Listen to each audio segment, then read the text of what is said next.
Hey everybody, I just finished another book in the original Goosebumps series. This is my series where I'm actually rereading all of the original Goosebumps books.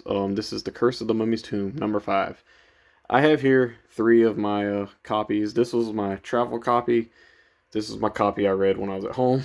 And this is my copy that I didn't read at all because it is my very rare first edition. I'll even show you guys real quick. Just bear with me really quick here. My first edition, pretty cool. A true first edition. But yeah, yeah. The story itself follows this kid named Gabe. Him and his family, they're going to Egypt to do some work, and their parents sell refrigeration, and they're going to Egypt for some reason to do this. It's not really implied exactly what they are, except refrigeration salespeople, which I don't know. But anyway, long story short, they get there, and Gabe is excited. He wants to see his uncle. His uncle Ben is this character that is like a scientist, archaeologist guy that's featured in National Geographic and all this cool stuff. So Gabe looks up to him, and he's very excited. Different things like that. Long story short, the parents end up having to leave to go to their last city, and Gabe wants to stay. But the parents are like, no, you need to come with us. And he basically begs, and they call Gabe's uncle.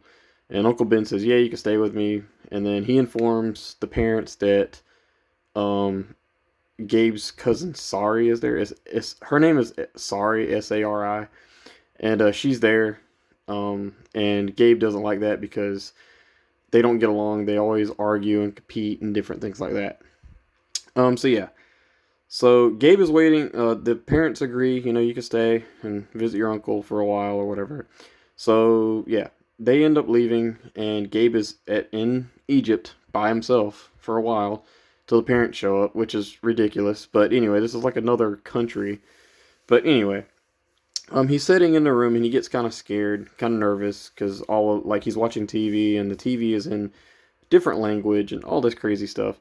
So he's sitting there waiting for the uncle to show up, and he reaches in his pocket and he has this mummy hand that he bought at a yard sale that this kid, told can like summon spirits or something. And yeah, he has the mummy hand. He like gets it for good luck. It's just so random. But yeah, there's a knock at the door. He goes to the door and it's a mummy, and it's actually just Uncle Ben dressed up as a mummy, and Sari scares him. So yeah, they end up going to the pyramid finally to go explore and all this stuff, and Gabe ends up getting lost. And we learn earlier that there's this tunnels and stuff that the uncle discovered, and there's supposed to be this like rumored curse that's going around. And yeah, so they're in the pyramid, and Gabe ends up getting lost, and Sari ends up finding him. We meet some of Uncle Ben's people that works with him. There's a guy named Muhammad that's really sketchy and different things like that.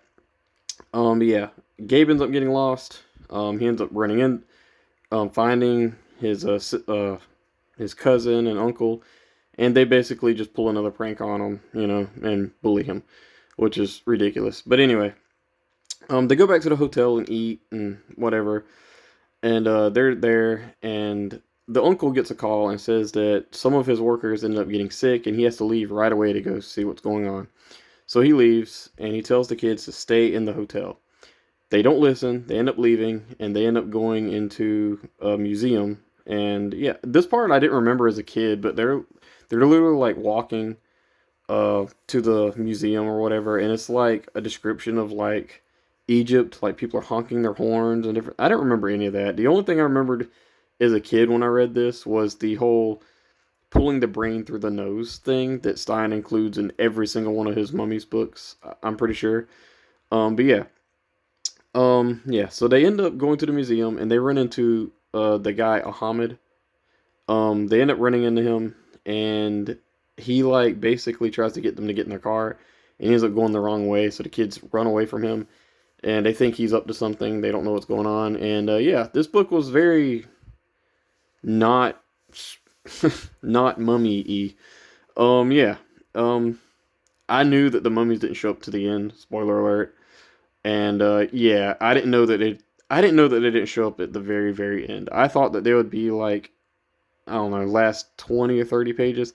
These mummies show up at the last like 5 pages. So yeah, um, not a spoiler, but this was my least favorite Goosebumps book that I've read so far in the original series. This was very boring. I mean, I felt myself falling asleep reading this multiple times. I had to go look on the Goosebumps wiki just to see what happened in this book because I felt like when I got done with it, the best parts were just at the end. Now, when the mummies do come alive, it is really cool. They get like burned, or one gets burned, and he grabs a character and like throws him in this tar pit, or gets ready to throw him in a tar pit, and it's really awesome. It's really cool. All that's really good. Just the build up to it. The build up to it sucks. There's no mystery surrounding like the mummy. Like I wanted to know more about the curse and stuff.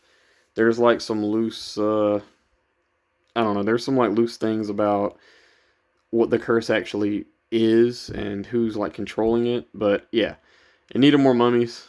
It definitely did. And even when the mummies came alive, they were pretty cool. They're actually a lot more. They're more scary to me than the scarecrows were in the Scarecrow Walks at Midnight. But um, they weren't in there that much. I mean, they were in there like for like I said, like 5 pages.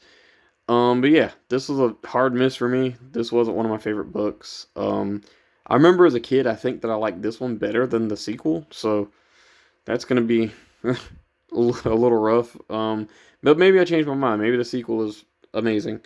I can't remember, but yeah. The Curse of the Mummy's Tomb, I give it a 2 out of 5 stars. It's not great. It's not one of my favorites at all. Yeah. Going to the special edition book. There were some special features in there I wanted to talk about. There's like some stuff about like hieroglyphics with your name and stuff. There's this really weird chapter special feature thing that talks about mummies being found in like random places, and I think that that's just like people being, you know, got. But what whatever. But yeah, um, yeah, that's about it for the special features. There's a Q&A with Stein, it's pretty cool. But yeah, that's it for the Curse of the Mummy's Tomb. Please let me know in the comments below, what did you think about this book? I thought it was not great at all. I thought it was like it had some redeeming qualities. The mummy hand thing, like I thought that the little origin of where it came from was pretty cool because it's not really known. He just bought it at a yard sale and oh, it can summon spirits, you know. But yeah, 2 out of 5 stars for me, guys. Please let me know in the comments below, what did you think about the Curse of the Mummy's Tomb? Is it one of your favorite books in the series? If it is, you're wrong. I'm just kidding.